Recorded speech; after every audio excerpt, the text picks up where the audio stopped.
Oh, that's an interesting question. Hard to say what impact the Vermont delegation has made. They were joking this morning that they feel like they're tucked back in the corner. They actually have a pretty good seat, though. They can see well what's going on stage.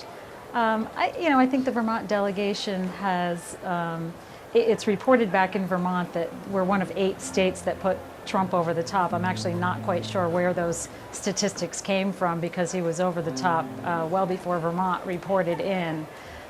But the folks here have just been having a great time connecting with other states and meeting people in other states and getting to know each other as delegates in Vermont.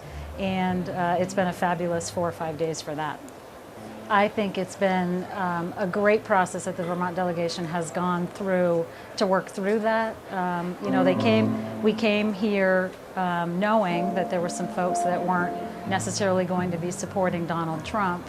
And I've been part of, even though I'm an alternate delegate, not a voting delegate, I have been part of some of the conversations that the group has been having about why they are making the choices that they're making. And it's been just great to watch. I wasn't sure coming in. I don't know all the delegates all that well, and I knew that there was this dissension and differences of opinions.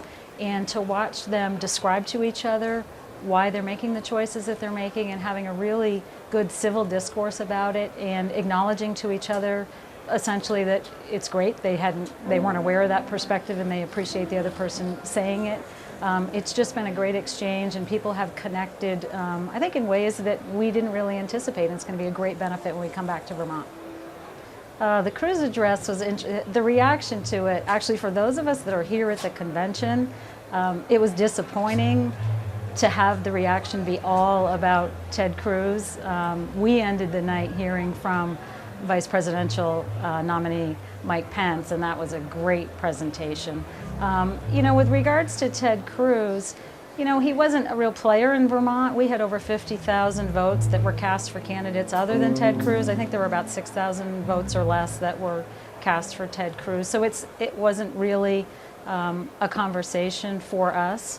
For the party as a whole, there was a lot of unity in the arena last night behind Ted Trump. People wanted to see Ted Cruz say that they were for him.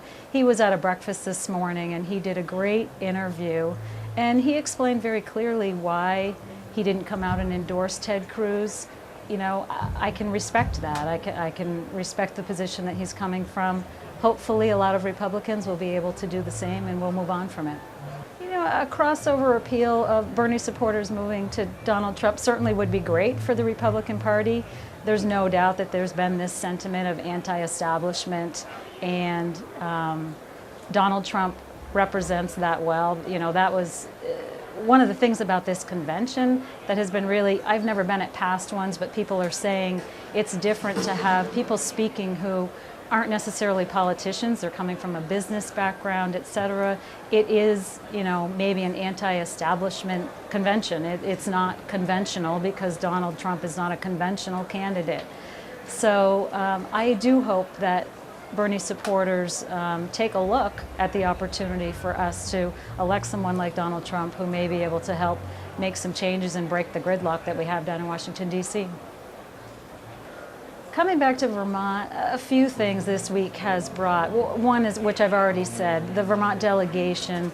Lots of folks that didn't necessarily know each other well coming in, and we've had a chance to bond, spend some time together, learn about each other's families and interests and why they're interested in the Vermont Republican Party and seeing some change back in Vermont.